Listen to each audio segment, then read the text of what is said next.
Hey everybody, welcome back to some more early morning barking, talking about BPD and MPD by somebody that has both. Today's video is probably going to be quite long, so I'm going to just get on with it. It's also going to be a bit back and forth and a bit rambly perhaps. I have tried to make plans. I have tried to put things in some sort of order, but my track record and proven history shows that these things might not go as smoothly as I hope. And so I'm going to warn you now, there might be some weird jump cuts and fade ins and all that kind of thing. I started by making some notes for today. And it started off just bullet points. And eventually it became some huge behemoth essay about something. And now I don't know quite what to do with it. So you're about to watch the results of that. I started off with a very common concept, something that we see a lot of on YouTube and TikTok, starting a relationship with a narcissist. And I'm due a narcissism video, so I thought, hey, why not? And it quickly snowballed. There are so many things to look out for, to take into account, to talk about, to cover, and the reasoning why, because I'm not going to do these things from an accusory standpoint. Because I'm the narcissist, right? I've done some of these things or whatever. I've been guilty of some things and I understand the motivations behind them. So I'm not going to come at this from a sort of blaming point of view. And so it becomes important to try and explain the reasoning behind behaviors and where they come from, what's really going on and what that's about. And that really adds to the weight of this as a subject. So I guess the only real thing we can do is sort of crack on and, you know, feel free to jump around the video and that kind of thing. I get it. It's going to be long. We're going to be here a while. And I'm saying this, watch it only go for 6 minutes. So we'll get started. I mean, first of all, started. First of all, we have to draw attention to a couple of key points before we move on with any of this. We draw a distinction between aware and unaware narcissists. We're talking about the unaware kind throughout of this. If you're dealing with a person who can tell you outright, I have a problem with MPD, I have these narcissistic traits, I'm in therapy, whatever, then all bets are off, right? You're dealing with somebody much more close to being neurotypical from your point of view, and certainly not exposing you to any of the potential pitfalls that we're going to talk about in this video.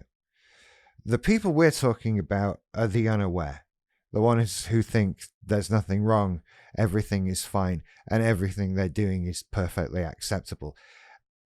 This is an important distinction to draw, okay?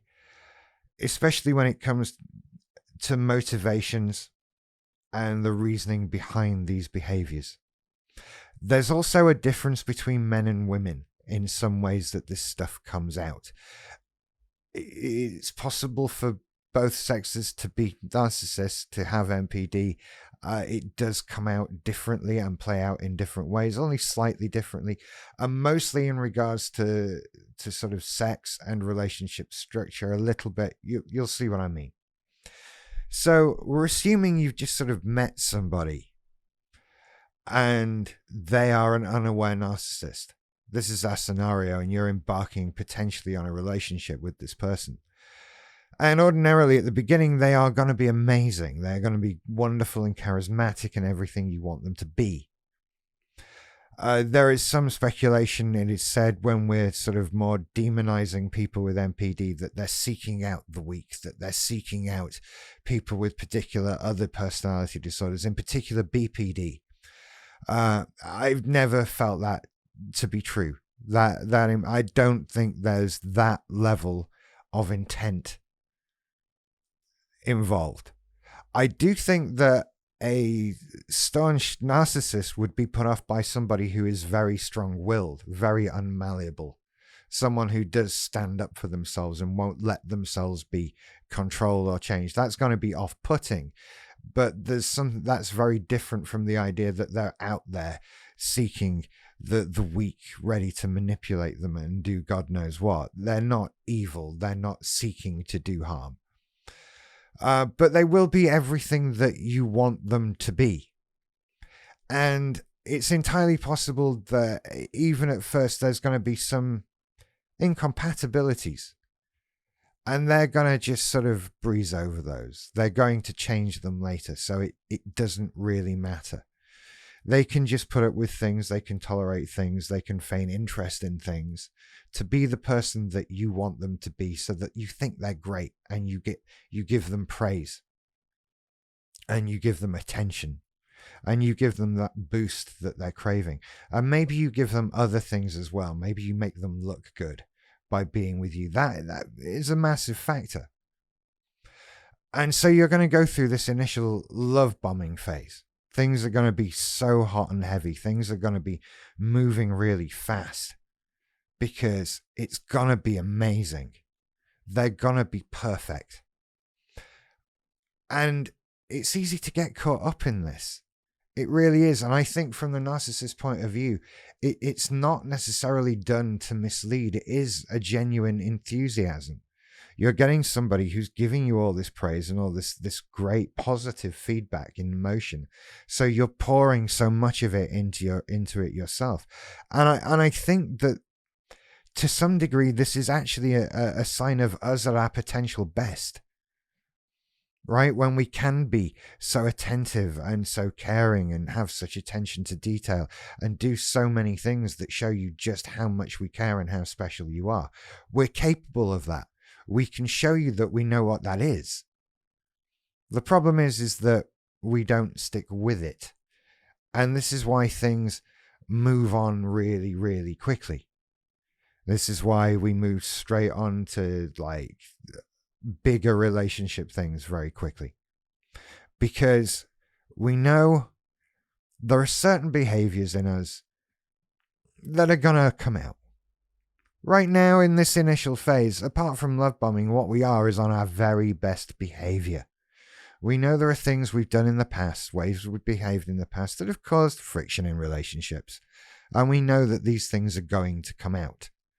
And so we need to get somebody comfortable quickly so that we can start to push boundaries of what is acceptable behavior. What can we start to complain about? What can we start to control? And this happens over a period of time. It doesn't just happen one night. It's the frog in the boiling pot. And during this time, you can sort of be looking out for particular narcissistic red flags in relationships, particularly from that person. Like, how do they talk about their exes? How do they talk about their past relationships? Do they blame their exes for everything that went wrong in those past relationships? Do they have many friends? How often do they see those friends? What kind of person are they? Do they have any of the mutual friends from previous relationships still? Were friends of their ex sad to see them break up, or did they think, thank God they've got out of there? What kind of personality? How do they behave when you go places? How do they treat restaurant staff, for example, that kind of thing? There are so many things you can be looking out for. And also a big one is sort of, how interested are they in you with the qualities of things that might be of benefit to them? For example, how much are you paying for compared to how much they pay for? Are you driving them around? Are you buying them things? Are you coming with benefits that aren't necessarily you, but just stuff you have? Things you do, things that make that other person, your potential narcissist, look good. How interested are they in those things? I don't think that in healthy relationships there are that many deal breaker things. right? I don't think that in healthy, good relationships with people that truly love each other, it becomes a factor of what your yearly salary is and that sort of thing. That's not about how attractive you are as a person. That's about how attractive you are as a service. And no normal person who's genuinely interested in you is interested in those things beyond how they pertain to you, I suppose, you know. But things will move along very heavily, very quickly, very fast. And it could potentially sort of involve moving in together very quickly. Narcissists can be very socialist. That's not what I mean. Very social. Or we can be very isolationist. And getting you into our space, keeping you away from the world, or only letting you out at appropriate times and places and contexts, can be very useful and very comforting to us because it gives us a level of control and it allows some of those worst behaviors to start to come out because it's harder for you to leave at this point. You've made this decision where you're sort of trapped a little bit. It's not just a case of breaking up anymore. It's a case of moving out. And when now you're in that situation, things are going to be a little more pushed. And so things can start to degrade. However, where it gets tricky is they might not for a while.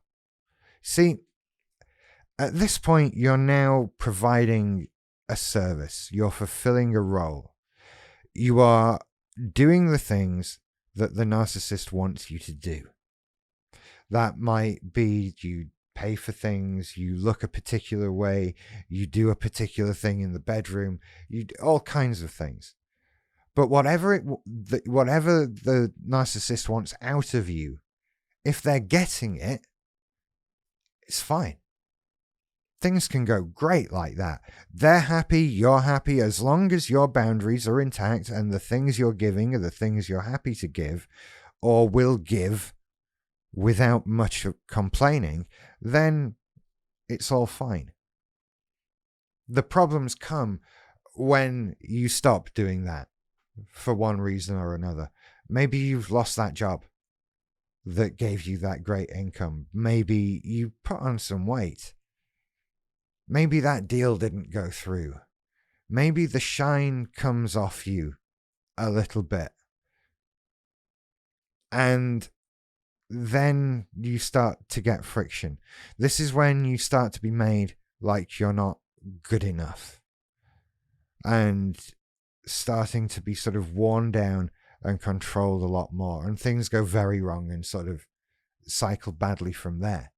But as long as things are going fine, there's no problem, right?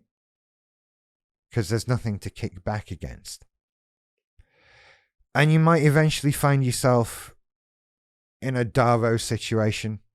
That would come up a lot. This is a sort of darker behavior, the sort of hidden behaviors, where your feelings are irrelevant because they don't fit in with whatever the narcissist has planned, how they view the relationship, how they view their life and your place in it. And they will control and change you. As I said, they have those right at the beginning. There might be incompatibilities, things they can worm out of you, things they feign interest in that quickly just never get talked about anymore. Suddenly you're not going to do that thing anymore. And that thing could be subtle or it could be blatant. You could just be told, oh, you're not going there anymore. That's stupid. Why would you want to do that now? You'd be better off. You should stay here with me. That kind of thing. Or it might be a bit more subtle. Just, oh, you're going to that again? No, it's fine. You go. And then wearing you down and wearing you down. The control sneaks in, shaping you. But if you go to them with anything, you're going to be met with opposition. You're going to be starting sentences with the words, I feel, ... and end up apologizing for something. Because Darvo comes in reasonably quickly. reasonably quickly, because they're going to be living in a state where everything that they do is fine. For the unaware narcissist, for the undiagnosed, for the unknowing, they live in a state, I lived in a state, of thinking everything is fine. Everything I'm doing is perfectly reasonable. You should just fit in with this. There's something almost parental about it. There's something very controlling about it. Well, it is controlling. And that's where it comes from, this getting this view of how things should be. And things need to fit into that. Things need to be a part of that. Otherwise, they're wrong. The black and white thinking from cluster B rearing its head again. And if there are things we don't like, we can change them. And that's okay, because we've decided those things were bad anyway, right? And who knows better than us? Why would that even be questioned? So as you get into this relationship with the narcissist, as I say, all is well. All is great. And there are times when it can go beautifully. When you are fulfilling your role. When you are giving them what they need. When you are doing exactly what is required from you. And never stray from that. And you'll notice other things. You'll notice you're spending more time with them, doing their thing. That the relationship may become transactional. You do this for me, therefore I do this for you. This is where things change differ slightly in terms of men and women with regards to sex in narcissistic relationships. Women can withhold and use sex as a weapon, as a tool, as a punishment and as a reward. You did this for me, therefore I will do this for you. Or you haven't done this for me yet, so do you know what would get me in the mood? Maybe if you do that for me, then you'll get something. That kind of thing. Whereas men, I think, will use it in a far more, I did this for you, now I expect you to do this for me kind of way. It's a bit reversed. Men, I think, in the narcissism area, rather than withhold and control sex, would use sex more as a to get more, or to get more of what they want kind of thing. And that's where we differ there. But you'll eventually get there, finding yourself controlled and very different from where you were. And you may even defend this. And then we move on to what would have to be covered in a new video of sort of life in this relationship. Now you're in it. Now you're past the beginning and you've accepted the changes when you've been controlled and warped in that way by somebody who is making you fit into their vision of what things should be like. It's coming from a place of insecurity,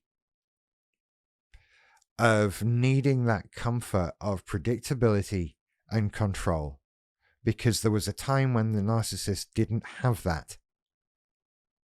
And now they need it. It's scary to have somebody who can break from what you want them to be like. And there is a desperate desire to keep them there. For our own comfort, for our own safety and well-being. Because we know what we want, we know how things should be, and we feel sound in that, comfortable in that. We've made our decisions, our choices based on the evidence we had, and we've made the right ones. So we need to get people into that. And all we do is end up hurting people. We can't accept people despite their differences. Nobody's perfect. Nobody's perfect for us. And we're not perfect for anyone else. People have incompatibilities, differences, things that don't fit in, and being together, having relationships is about being able to not just live with those, but enjoying those differences as well, perhaps. And the narcissistic relationship won't allow that. There's no room for that. But as I say, we're kind of getting onto another video now. So I'm going to leave that there. As I said, I expected it to go on for a while, and I'm not sure that I've really covered everything as it is. Feel free to I was going to say jump into the comments or pop into the comments. It came out pump into the comments, which sounds rude, but a little enthusiastic as well. So pump into the comments and let me know if I missed anything. And while you're down there, hit the like and subscribe buttons to get more videos that are a bit more concise and less rambly. But I hope I've given you an idea of some things you might look out for, some things to be aware of, and I don't know, hopefully explain some of the motivations behind those things.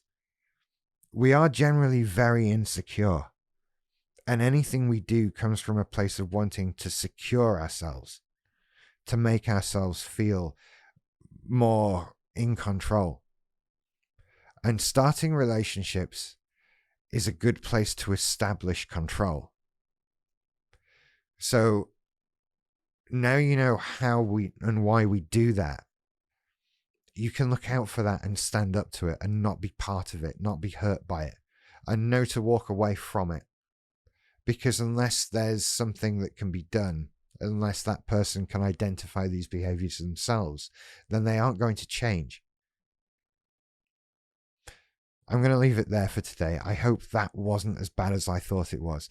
You take care. I'll see you later. Bye-bye.